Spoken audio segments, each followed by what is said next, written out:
The Radio Misfits Podcast Network. Hello, everyone, and welcome to Planted with Sara Pion. I'm Sara Pion, your host, and today we have the founder of Beyond Consulting, neuropharmacologist Stephanie Karzon Abrams on the show. Stephanie, welcome. It's really nice to have you here today. Thank you. Thanks so much for having me. Yeah, well, I've had guests on who do work in psychedelics, but I haven't had as many as cannabis. And I'm really excited to get into this with you because I know a lot of our listeners partake in both or are curious about both. So let's dig in. But before we start, for some of the people who are listening, they may not know what a neuropharmacologist is. So I was wondering if you could let them know what you do and how you got into this as well, because that's always a great story. Yeah, thank you for asking. And I'm going to congratulate you again on your MJ. Oh, thank you so much. So neuropharmacology is essentially the study of drugs that are used for a variety of neurological disorders or conditions. So I studied biopharmaceutical sciences. I studied clinical pharmacology, which is the study of drugs and how they behave in the body and how the body processes these drugs. But then I went and I really focused on the brain and studying the brain. I was very interested in clinical work. So classically, a pharmacologist, will find themselves behind the bench, a lab bench. And I paid my dues in the lab, and I really wanted to go and be patient facing. I do think I'm quite a people person, and I was really interested in the clinical setting. So I ended up finding an internship, which then actually led to my master's degree project with an amazing pharmacy team in the ICU back in Montreal. The impact of traumatic brain injuries, so head injuries and severe concussions. And as you can appreciate, I was in the ICU, so I was seeing the worst of the worst. And it really dawned on me, like, this isn't something that just affects, athletes like hockey players and football players. Like this can be anyone. This can be someone who has a motorcycle accident. This could be an elderly person who trips and falls. Like it could really affect anyone. And the burden is just so extremely high. I realized that a lot of the medications that we were treating these people with were, they were there to manage their symptoms because there are a lot of symptoms at the beginning, especially a lot of like personality changes that could happen as well, and extreme disconnection.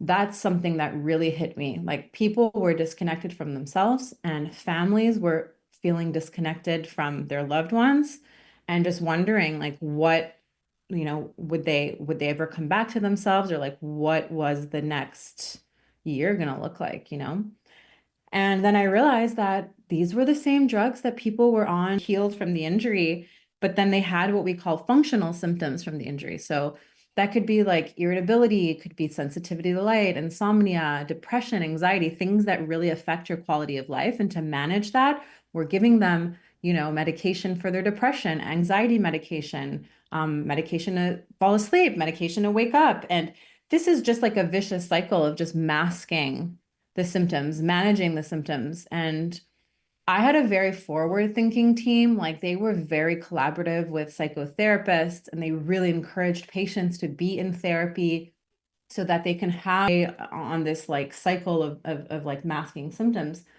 But it became very clear to me that we needed better solutions. And, I had my own psychedelic experiences. It was such a buzz.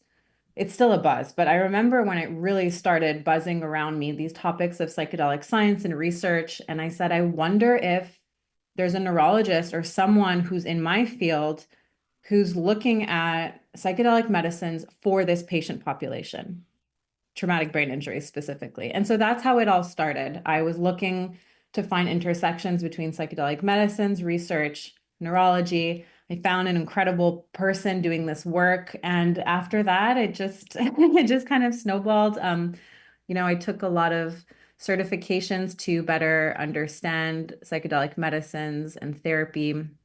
I became a prescriber for the special access program in Canada to help people access psilocybin therapy and eventually MDMA therapy, but outside of a clinical trial model. So this is like you're appealing to Health Canada, which is the equivalent of the FDA in Canada. And I just started consulting. I started, trying to find people who, could benefit from my expertise in pharmacology and research. And eventually, also got involved with some physicians who were looking to open a practice that had integrative medicine or ketamine assisted therapy because it's the only like psychedelic like medicine that we can legally access at this moment in time. And so my consultancy was born last year or a year and a half ago now called Beyond Consulting. And that's what I do. I come in and partner with all kinds of initiatives in this space, whether they're nonprofits or biotechs, clinics, and other types of organizations. And I come in either on the science and research side or on the strategy and the operations side. But it was really, all of it was really inspired by what I had experienced with psychedelics and what I experienced in the ICU way back when. That's Yeah, and the need awesome. for more solutions. Yeah, that's awesome. I get really excited to see more things happening with psychedelics. I'm a graduate of CIIS, Oh, so cool. yeah. So when they started doing like the training there with MAPS, I was like, wow, this is very cool. It is. Because Yeah. like you said, there's a lot going on with pharmacology and dealing with the symptoms, but getting to the core of what's going on is a whole other thing altogether. Like, I got into cannabis because I'm a cancer survivor and I had chemo brain. And along with chemotherapy and the chemo brain came anxiety, depression, all these things that came about because I was using these very strong drugs. And I really, when I was done, it's amazing when you get really, really sick, you can open up your drawer and it's like, before you get sick, having most of those things is almost like being branded with drug seeking behavior. And then the minute you get Yeah. sick, you've got everything under the sun. And I remember looking at it and thinking, this can't be the rest of my life. I don't want to be on all of this, but using psychedelic therapy really, it not only helped with the depression and anxiety, but it helped me do a greater search to the core of the issue, maybe things that I wasn't capable of having epiphanies about on my own. And in those moments, I came back with a lot of good information and reflection on how deeper emotional things that happened before cancer that may have actually even been part of that dis-ease, like that got me sick to begin with. Yeah. Thank you for sharing that. Um, it's really incredible to me how these medicines can be such tools for just revealing the mind. Like it's like as if sometimes we're not able to see what's in there or what's inside of us, and it's a mirror. Sometimes I talk about like an analogy, and it's interesting because cannabis was the first medicine way back when that I had, tried. And I have a lot of trouble remembering, I was never like a huge cannabis user. It wasn't something that I did very, very often. And when I did start doing a little bit more off smoking cannabis a little bit more often, it was always very recreational. It was for fun. It's like you're with your friends. It's like it's a fun time. But I try to think back to those experiences, and I actually can't remember if I ever had any kind of profound experience with it. Hmm. But now I have very profound experiences, even if I am in a more recreational setting and I'm not, sitting more ceremoniously with cannabis. I still have these very profound moments. And I wonder if I can't really think back and remember if I had that experience back then, if it was because I didn't have any intention going into it.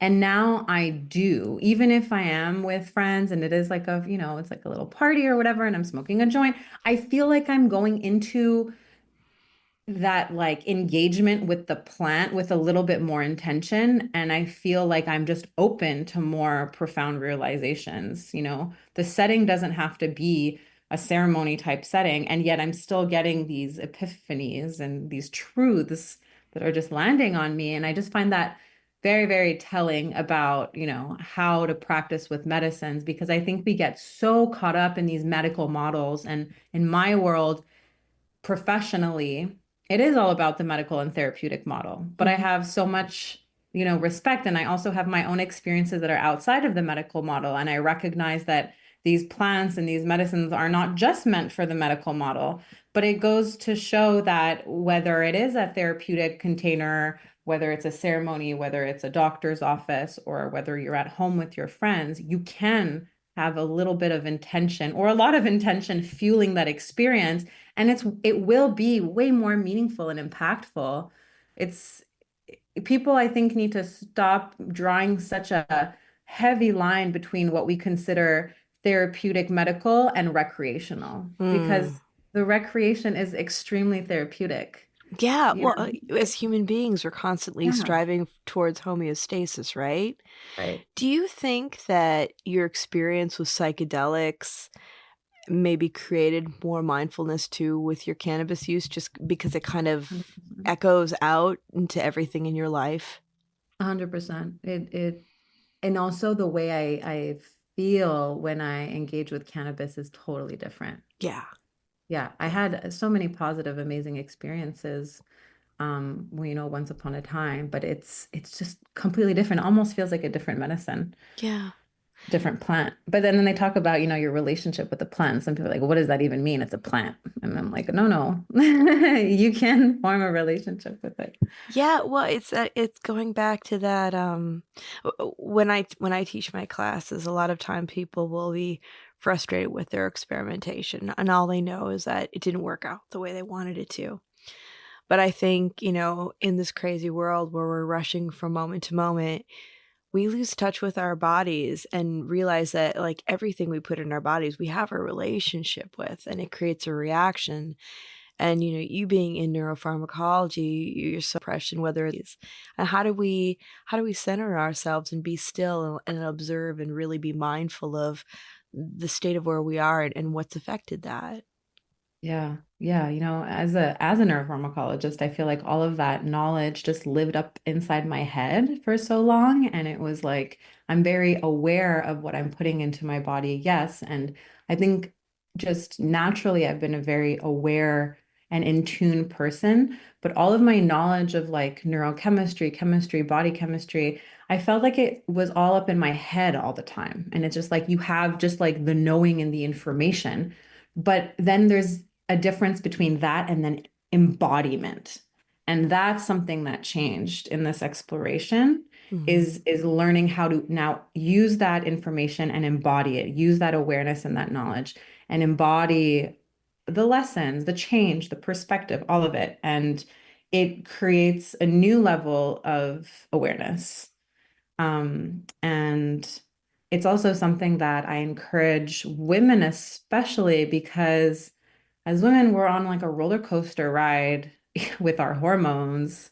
Oh, for Even if sure. everything is normal, and we don't have any kind of hormonal imbalances or dysregulations or disorders, we still change so much on that level throughout our entire lives. And it is a roller coaster and it's a lot of trial and error. And so, because that's the nature of the beast, we have to really get to know ourselves really, really well and really listen. And it's something that I think that, in medicine in general, whether it is men or women, it's something we have to empower people to do a little more. It's so easy, what do I do? And the doctor says, do this. And we're just like, okay, Yeah. and that's great. Like physicians have incredible amounts of knowledge, but th- what about empowering a person to also just steer that ship to wellness as well, Not just take in like ask a question, receive the answer, and then mindlessly just go, take a prescription or whatever it is. I think it's there's an in-tuneness that needs to be developed and a relationship with self. And then there's also the example of so many people who live with illnesses and issues, and it never comes to the forefront. So they never actually seek help. And it's just because that that line of connection is just not there. And that's very common. Humboldt Family Farms is rooted in the legendary hills of Northern California, where cannabis isn't just grown, it's lived. As one of the top sun-grown cannabis brands in the state, Humboldt Family Farms represent a collective of multi-generational family-run farms deeply committed to sustainable practices, environmental stewardship, and the craft of cultivation. Every harvest reflects decades of knowledge and a deep respect for the land, the plant, and the people who enjoy it. Now, they're partnering with Surfer Magazine and Embark for a first-of-its-kind collaboration, the first time in Surfer's 65-year history that they've ever partnered with a cannabis brand. The drop includes Humboldt Family Farms' iconic Maui Wowie flower and Hawaiian Fanta pre-rolls. You'll find the collab exclusively at Embark locations across California, and a limited number are dropping as part of Embark's weekly Getaway Bag series, a fresh tote every Friday packed with California's best cannabis. And it sells out every time. Embark has earned its place as California's most trusted cannabis dispensary, but they're not just selling cannabis. They're creating experiences that connect people to the plant and proving that it can be a force for good. They're pioneering what normalization looks like, bringing legal sales and consumption to places no one thought possible, like the California State Fair and Cali Roots. This summer, they'll do it again at Dead & Company's 60th anniversary in Golden Gate Park, followed by their 5th year at Outside Lands, with Humboldt Family Farms right alongside them. Every Embark location gives back 1% of sales to its local community, helping fund youth drug prevention programs and logging thousands of volunteer hours across California. A collaboration like this with Surfer Magazine and Humboldt Family Farms is an extension of this mission. It proves that cannabis can exist in mainstream culture, that it belongs in iconic spaces alongside one of the most demanding sports in the world. This is what progress looks like. For more information, visit Humboldt Family Farms at humboldtfamilyfarms.com, Embark at goembark.com, and Surfer Magazine at surfer.com. Yeah, and we have to have that connection. And it's like you said, I mean, for myself, like I come from a family of healthcare professionals, so I believe in allopathic medicine, but I'm a fan of having more integration with that, like looking at all the different ways. There's no one way. We need everything working together to create that health. I feel really lucky because my GP he's totally an old New Yorker, and he's like, I'm your coach. This is what we're gonna do. He's one of those guys that's like, the medical establishment wants to make lots of money off you, and it's my job to get ahead of that, so we don't have you on a bunch of drugs. These are the things that you need to do, to stay in touch with your body and create balance. And if we get past that, we'll broach that when we get to it. And I feel really lucky because I know there are a lot of great doctors out there, but not all of them, they're all so busy, especially with the way insurance is in the medical establishment. You only have so much time. So it's like, okay, let's fix it and send you on your way. But how much is trapped in the system? It's like they have to they're like, well, it's not that I don't want to practice preventative integrative medicine. It's that I can't. The insurance doesn't want to pay for that kind of service. I don't have enough time to spend with my patients. So I have a lot of sympathy because I think that many of them want to practice in that way, but can't. Yeah. So it's like, it's a systematic change. And I think a lot of people talk about that, it's not necessarily like the people, it's got to start from the top and then everything will trickle down. But yeah, I do think that the preventative approach is the way, the integrative approach is the way. But our society has not bought into that. But do you feel like there's something happening right now with this new generation, or like maybe our generation? There's everyone has seemed to have woken up and are demanding for this more preventative integrative model, and they're willing to pay for it. That's what I'm also noticing. Yeah, I am. And what I think a lot of it has to do is the conversations with people who have had successful outcomes, especially when they've been really frustrated by what's been going on in their lives. And, because our society is not sympathetic to illness. If you're sick and no one knows why, your job isn't going to be like, oh, I'm sorry that you're not feeling well and you're not coming in. After a while, it's write-ups and losing your job, And so people not only deal with the things that are going on physically, but then it's compounded by the stress of living in this modern world. And I think, you know, a lot of it, I mean, it's the same thing with like healthcare and insurance. A lot of it has to do with the people on top that are looking at the bottom line, and that's all that matters to them. Whereas if they actually had a more integrated way of thinking, they would understand that healthy minds and bodies creates happiness and prosperity for everybody, you know? Totally. Yeah, totally. Healthier. I mean, the healthier world is the world that we should be living in. This reminds me just of like, you know, when I had that realization about traumatic brain injuries, I was like, this is not just traumatic brain injuries. There are so many other illnesses that burden our society and essentially fuel its dysfunction. Yeah. Yeah. Yeah, absolutely. And there's, you know, and there's so much more to creating the balance than just, you know, a pill or a procedure. You know, and there's food for the body and there's food for the soul. And I wanted to talk a little bit about music and psychedelics and what you're working on with that. Well, I mean, that's music, isn't it? It totally is. And isn't it so psychedelic without any substances involved? Yes, because I know that I definitely have had some, especially when I was younger, in like exploring new music, like having psychedelic experiences before I ever experienced psychedelics. Just that feeling that you get when you listen to something new and different. Like whether it's like, for me, it was being a teenager and turning the lights off in my room and laying back and like putting my headphones on and just immersing oneself. But then, you know, adding psychedelics to the mix, as we know, like there are lots of different, I think most music actually is pretty lovely on psychedelics, but there's definitely certain like genres and projects that are especially apropos. And I know you have a music label and an artist collective, and I love to learn more about that. Yeah. I mean, okay, well, since I was very young, I was very torn. Am I an artist? Am I a scientist? Am I an artist? Am I a scientist? I went back and forth. Yeah, forever. My parents were like very good at encouraging me to just explore sports and science and arts. And I mean, I loved all of it. And I was classically trained on the violin and I sang, I still do. But I don't play the violin anymore. I could not anymore with that instrument. I think I was 16 and I was like, I'm done. And I always wanted to be a piano player. And so I became a piano player later in my adult life, which was just such a dream come true. It's right here to my right. And oh, right on. But you know, it was like this, I was just always very torn between like, what am I gonna pick as my career? And I opted obviously for science, you know, for my career, but not before like a million detours. You know, right before college, I was like, I want to be a writer. I always loved to write. I loved to write poetry and short stories, and I even loved to write all kinds of essays.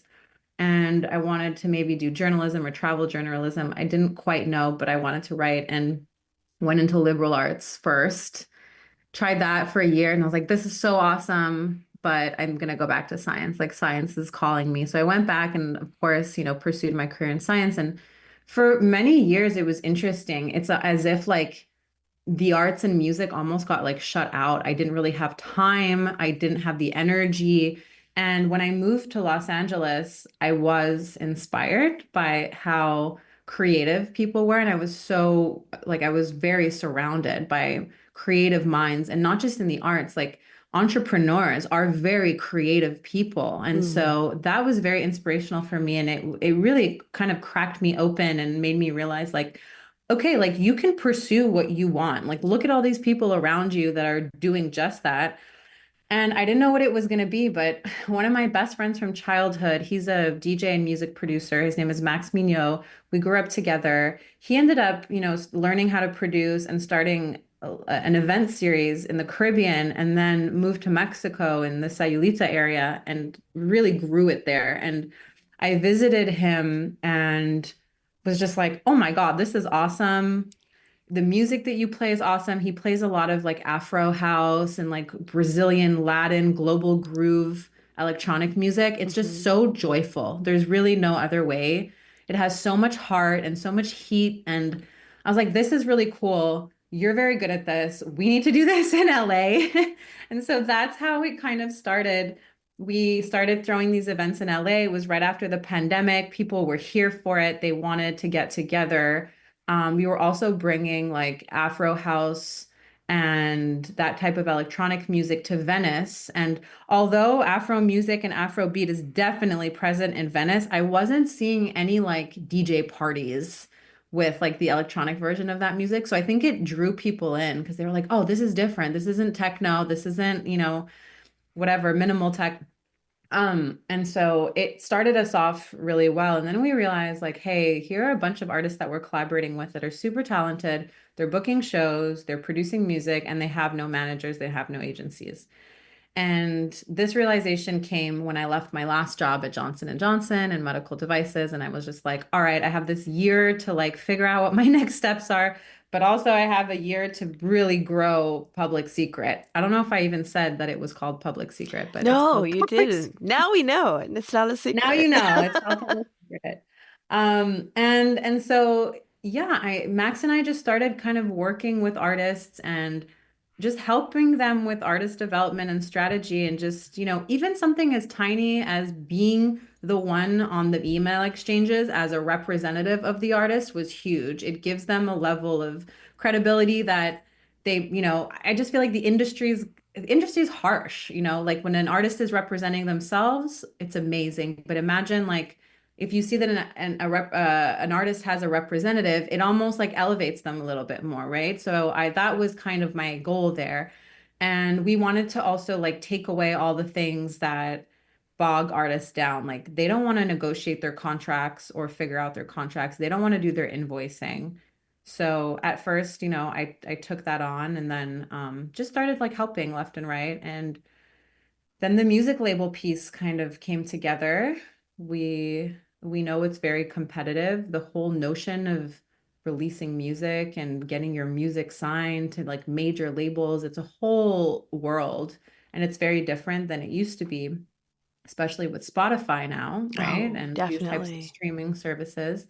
So we said, all right, let's make like a house of records. Like if people are struggling to get their music out, like let's house their music here. So then Public Secret Records was born, and the model is interesting, like it's a passion project. I don't make money off of Public Secret. The money that gets generated is reinvested into the label. It's reinvested into the artists, into showcase events.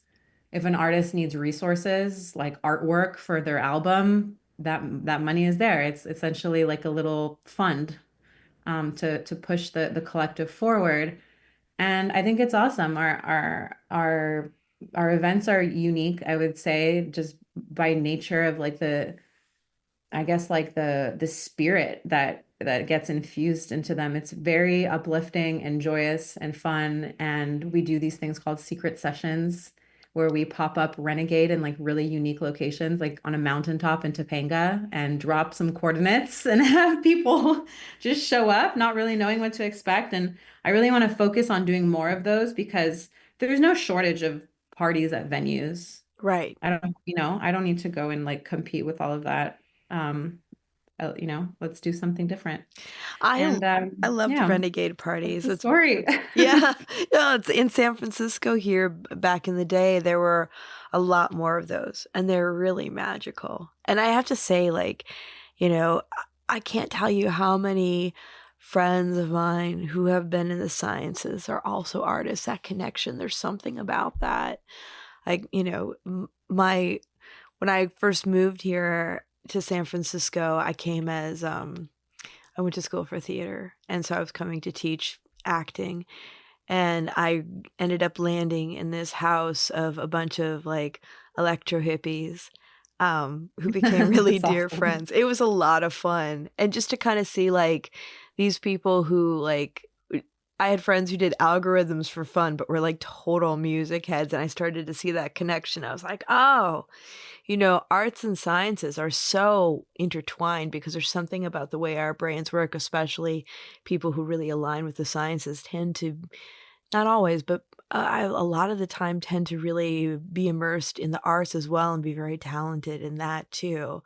And just to Yeah. like we would do those renegade parties where it'd be like, okay, be here at this time, and then somebody, and this was like, and they'd be like, okay, now go here, and you'd end up like in this like magical place in the middle of like the Bay Area that you never knew about, and That's there'd be, cool. yeah, all these amazing DJs doing cool stuff. And being a girl from the Midwest, I was just like, oh, wow, this is cool. Yeah. Then throw some psychedelics into the mix as well. Yeah, Yeah, I mean, I think those two worlds really go hand in hand, they sure they really do. do. And I mean, music is the ancient language of the world. It's a ritual, it's a practice that has existed since the beginning of time, and it's like the key to connection to self for me anyways.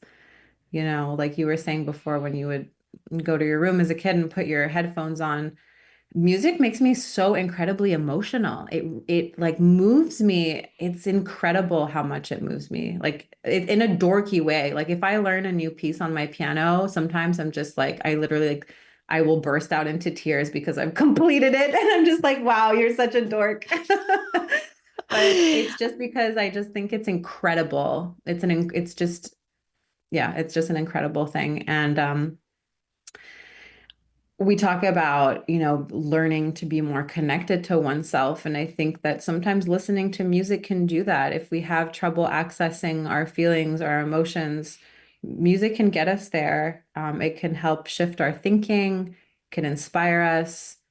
Yeah, it's an incredible tool. And then sharing it with others. There's a science behind that too. Like being on a dance floor and like looking to your right and to your left and seeing that people are connecting to that same music that you're listening to, that's that your dopamine is rushing at that point. It's a reinforcement mechanism right there of, okay, like I love this, they love this, we all love this is amazing. And it reinforces all of that, and it encourages us to get together and be in community more often, and it just strengthens that bond between people.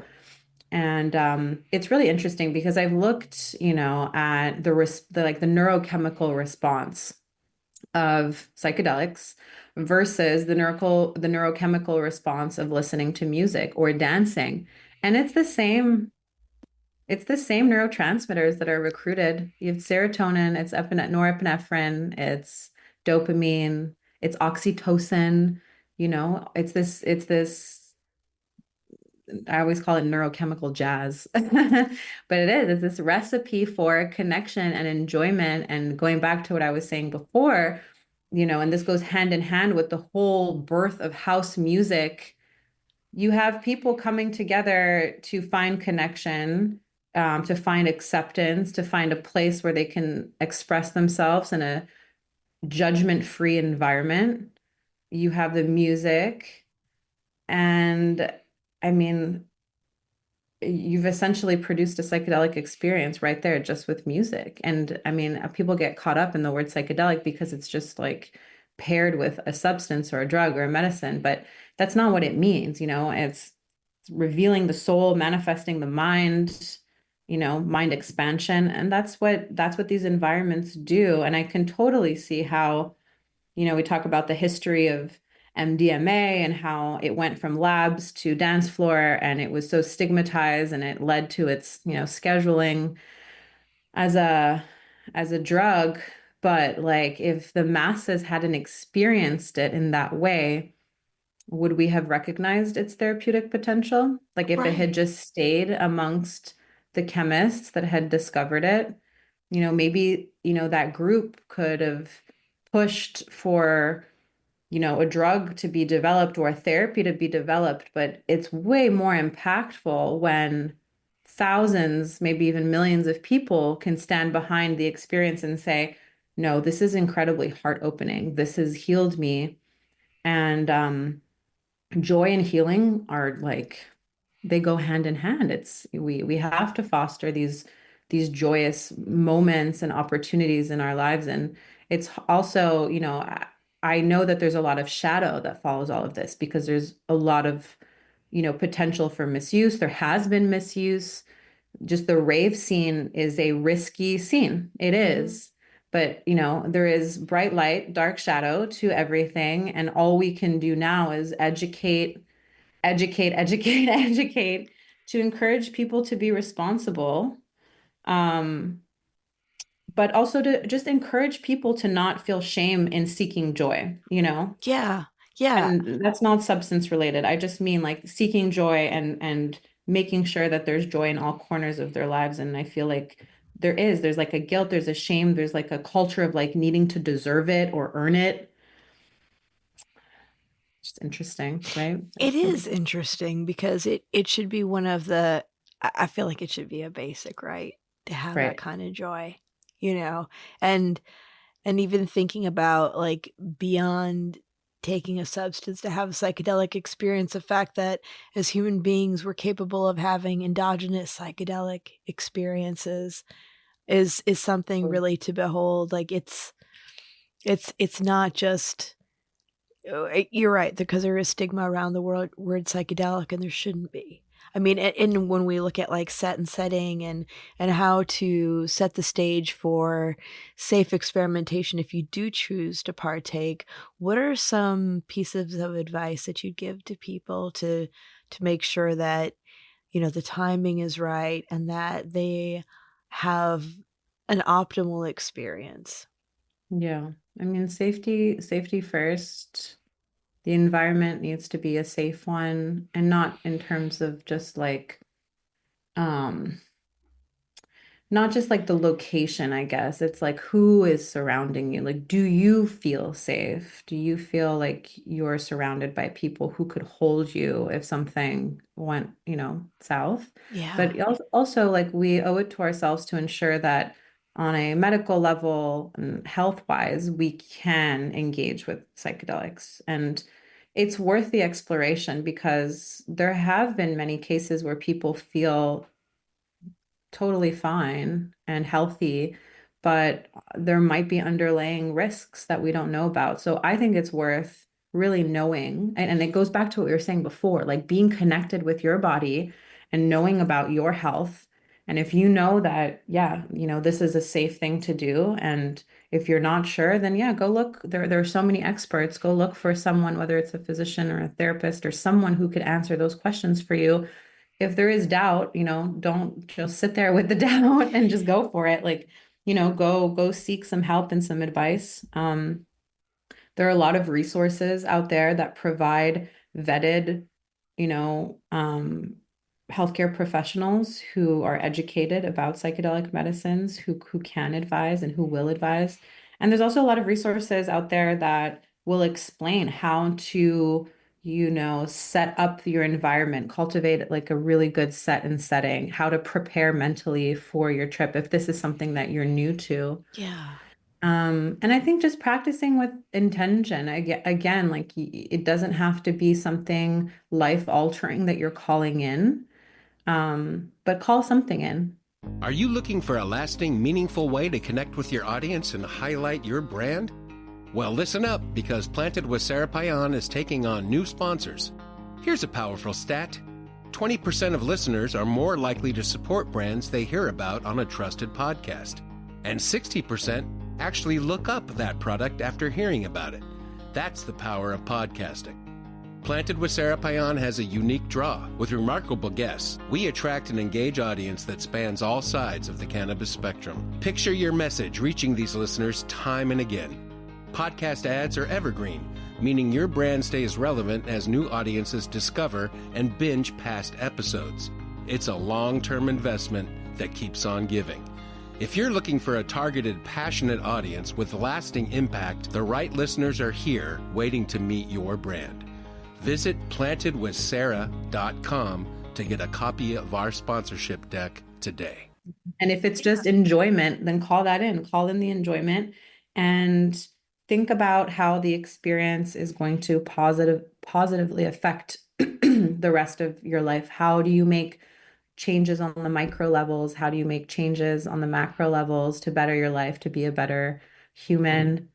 And I also think that if you're seeking, group ceremonies or group activities where there is self-experimentation, um, have some sort of, safety or like guideline checklist, like who are the people serving? Where is this medicine coming from?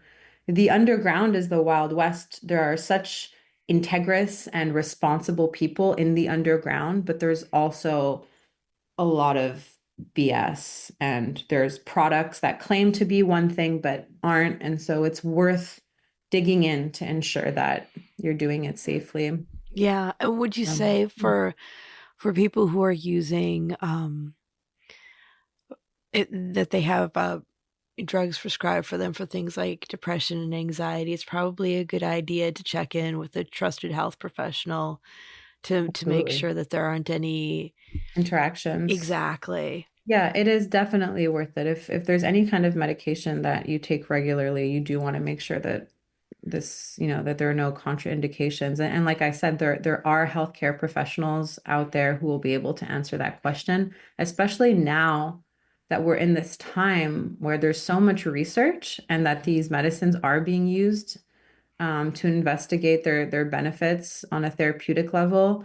We do know, healthcare professionals do know which medications are contraindicated, which interact, and which are fine. So that information is out there, and it's totally worth getting that information right. Yeah, I mean, it's really, when we see sometimes a demonization of psychedelics, it should be more of a call to mindfulness and thoughtfulness on a case-by-case basis and seeing what works well for people. Because it's, not quite the same as with cannabis, but when I talk about that with people, one of the biggest things I say is, it may not be for you, and that's okay. Let's have that conversation. It doesn't mean that it's not good for other people or that other people don't benefit from it, but we always have to be mindful. Going back to what we were initially talking about, the body being a walking chemistry experiment, being mindful about what you put in your body and what works well for you as an individual, because you can reap some amazing benefits if you're approaching it in that mindful, thoughtful way. Right. Right. And I will say something interesting. I think it could be daunting to explore these topics, especially, we are in this bubble of cannabis and psychedelics, and we have all this information and we interface, right? Like you and I are here, we know this topic and we all interface with one another, but then we must realize that there are people who are not in this space professionally or even very much, in a recreational level, and it is very foreign to them and they don't know where to start. And so having resources is really important. The more people are willing to do these types of podcasts, interviews, or conversations or post on blogs. But then if you don't even know to look there, here's something that I think it could be very valuable is along the lines of what I was saying earlier, there are ketamine clinics out there, right? And ketamine is a legally accessible medicine that produces a psychedelic state of being, right? And you can book a medical consultation with a physician at one of these practices, even if you are not seeking to do ketamine. They are informed about psychedelics. So you can book a consultation and go speak to this physician. You can ask them questions about ketamine or not, but you can also take the time to say, this is me. I'm on these medications, or maybe you're not on any, but in any case, this is me. This is my medical history, and I'm interested in these psychedelics. Can you provide me education? I mean, I think we forget sometimes that we can do things like that and that there are, resources at our fingertips. And I also say, don't sleep on your fellow pharmacist. Pharmacists know a lot about a lot, and they're very easy to access. You walk into a pharmacy and you can book a private consultation with a pharmacist and talk about your drug history, your medical history, and ask them questions. And they might have some answers for you. Those are some great things to think about that I don't think a lot of people consider. I mean, I know, like, my pharmacist has saved my bacon more than once, where they've been like, you do realize a couple of these things have interactions that my doctor didn't catch, you know, Yeah. and Yeah. it's not the Because it's they not don't always have the full thing in front of right. them. Yeah, I worked in a pharmacy before. I do remember that happening a lot. The pharmacist. Pharmacy school is hard. Yeah. Yeah, totally. People don't realize that it's, you know, I mean, I've had colleagues that said that, you know, it's harder than med school in some cases. It's like it's a very difficult training program, and therefore you've got you have these professionals that you can interact with and ask these questions. And I'm assuming that but your average pharmacist probably won't be shocked by a question about psychedelics or things like that because they've studied on and probably are fascinated by those kinds of questions anyway. Yeah, I actually remember in my training, I remember learning about ketamine, and it at that time it was being advanced as an antidepressant. So I do remember that, and I thought that was really fascinating. I wish they had gone deeper. And I did learn about MDMA, but it was nothing positive. I remember it was like, this is an illicit drug. Um, but I do remember learning about it. And it's interesting because we didn't go very deep and people didn't ask very many questions. And so I guess I hope that now with this movement and all the funding around psychedelics and all the research, that, you know, this knowledge and this information will be a greater part of the curriculum. Like, let's give it to people before they graduate. You know, Yeah. I had plant medicine classes, but they were electives. I took them, but they were electives, you know. And that was really fascinating as well. And yeah, I hope that just becomes a little bit more part of the curriculum for people in pharmacy and medical school and all of the related professions. Yeah. I think there are some schools that are leading the way because I know, like, when I was head of education for a company of dispensaries, I used to do quarterly a training for the palliative care Yeah. pharmacology students at UCSF.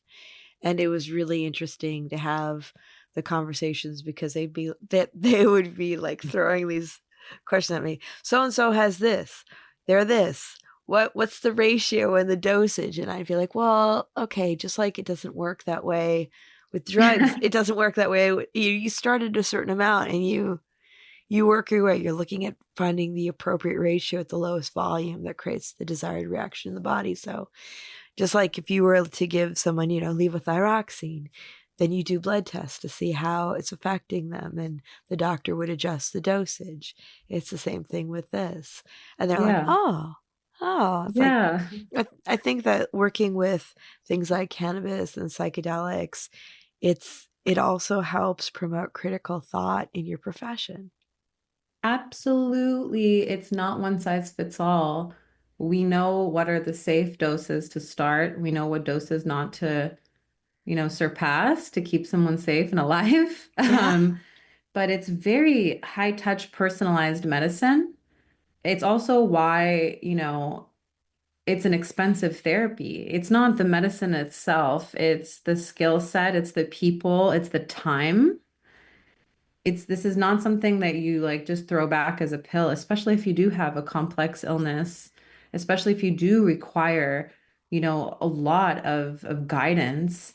And it's an integrative medicine. It really is. It's a body, mind, spirit medicine, and cannabis is the same. It's not something that you just prescribe and then that's it. You know, I think there is preparation. I think integration is a absolute must. Like Yeah. it's not something that you can just skim over.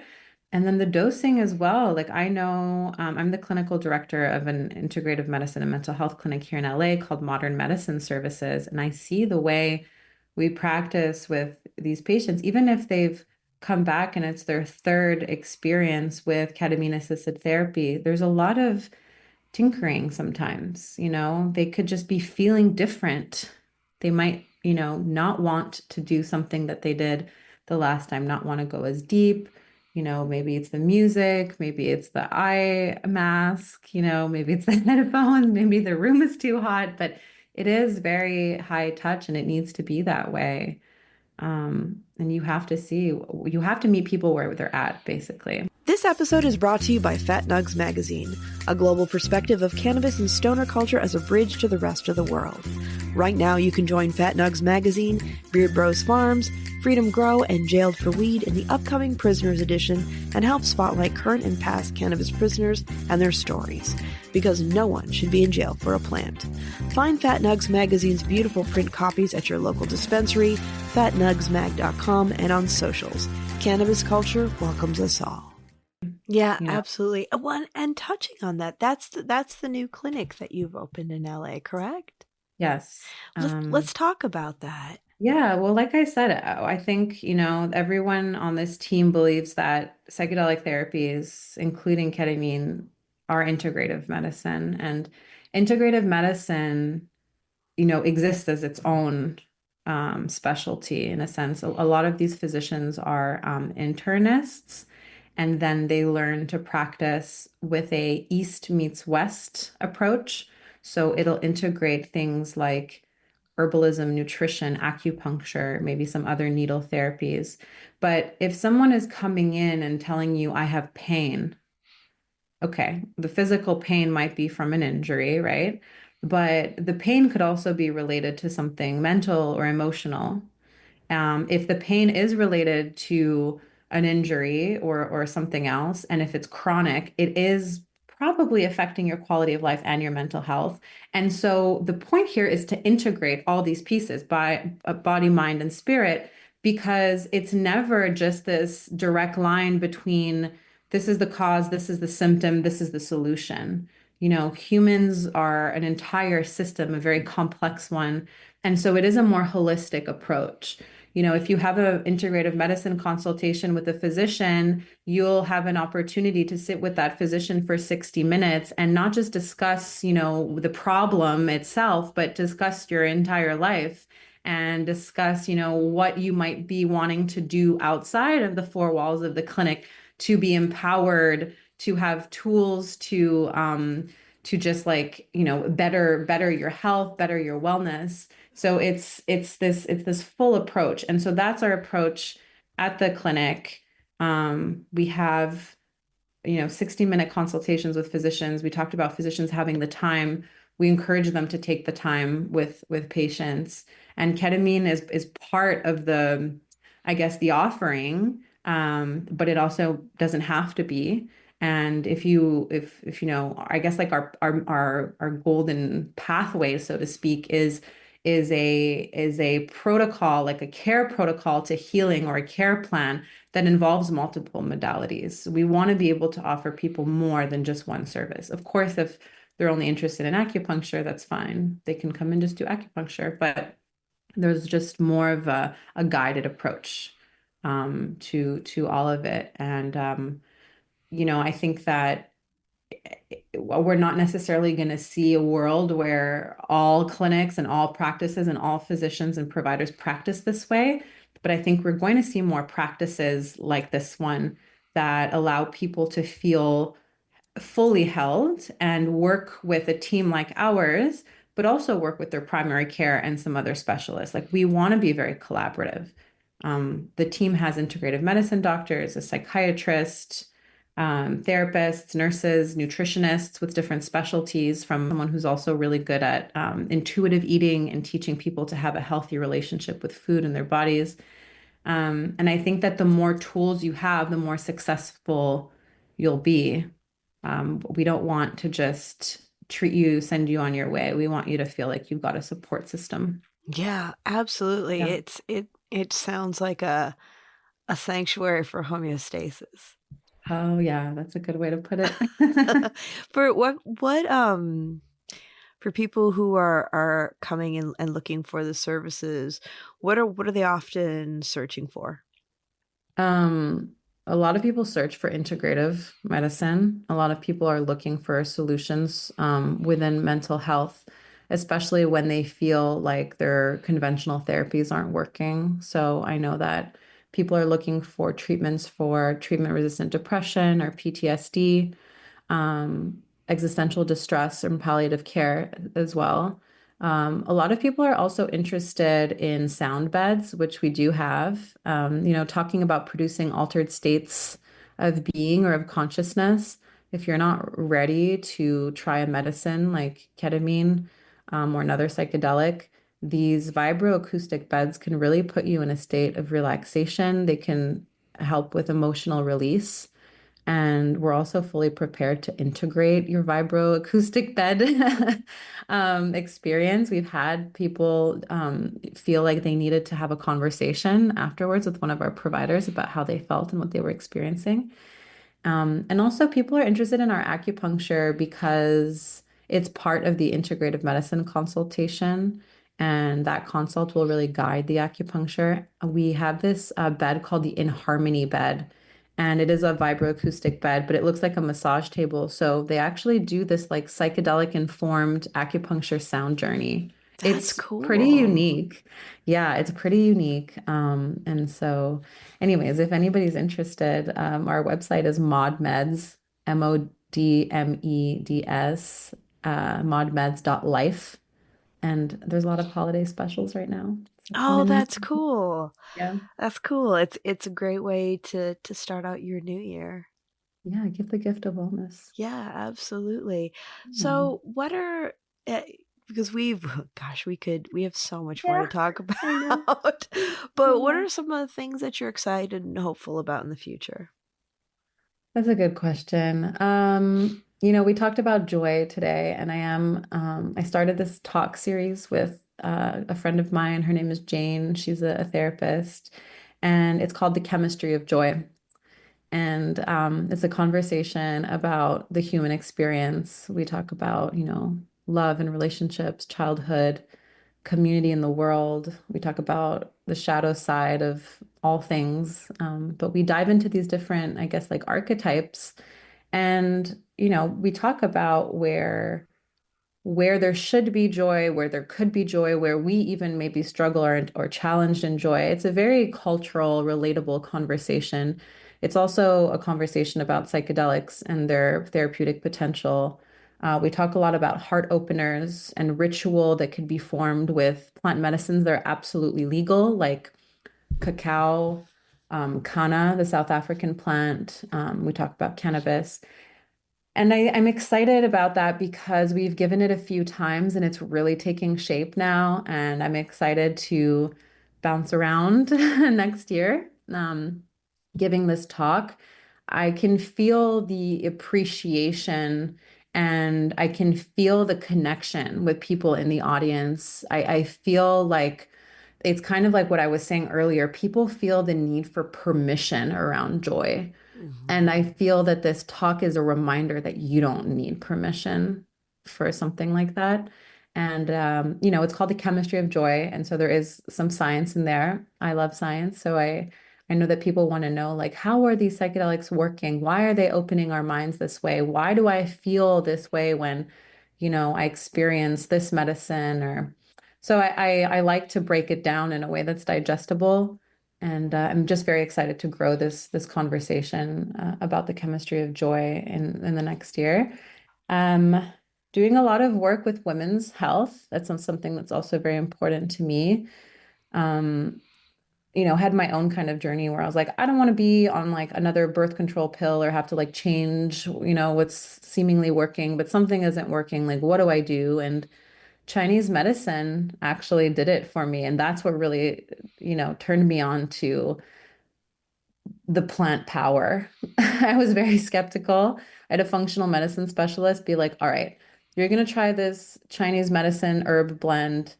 It's supposed to, kind of like regulate your cycle. And I think it'll just really calm down all these like PMS, all this PMS. And I was like, oh, I just rolled my eyes. I'm like, this isn't going to work. But it did. It really did. And it was a godsend. And it's something that I've integrated into daily life as a supplement. And it really just, it reinforced what I knew. And then it also just made me realize like, oh man, like women need more options. It's what you also referred to earlier.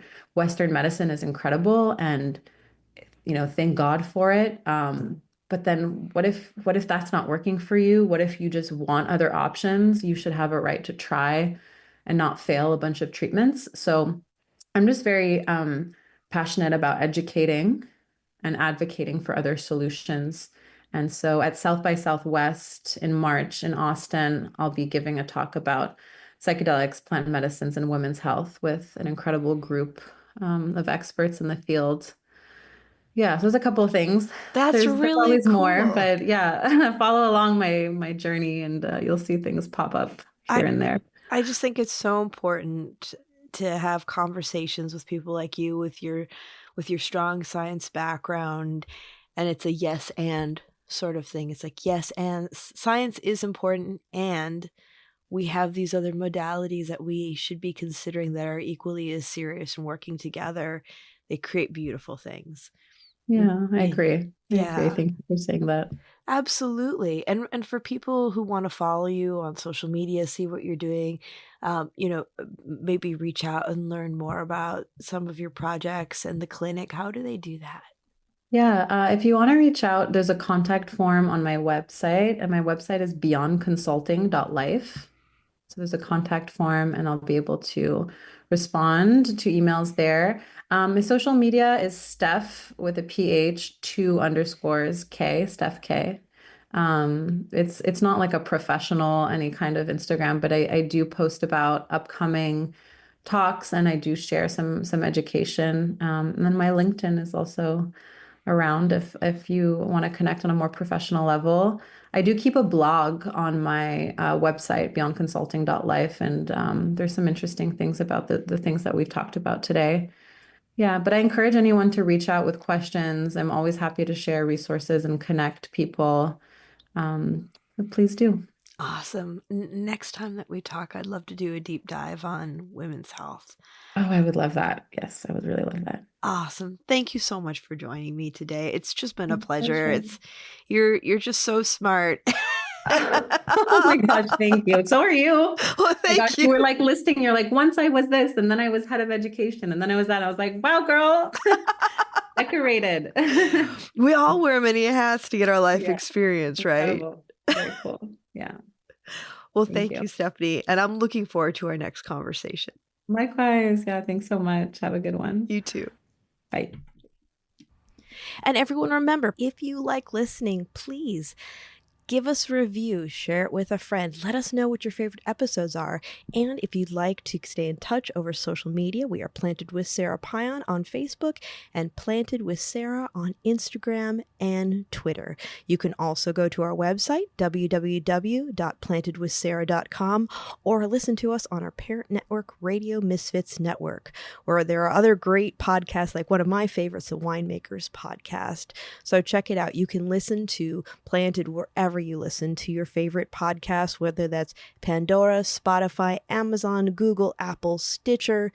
Tune in. We are there. So join us. And until next time, stay curious, stay safe, and remember, it's a wild world out there. Be good to one another. Until next time, take care.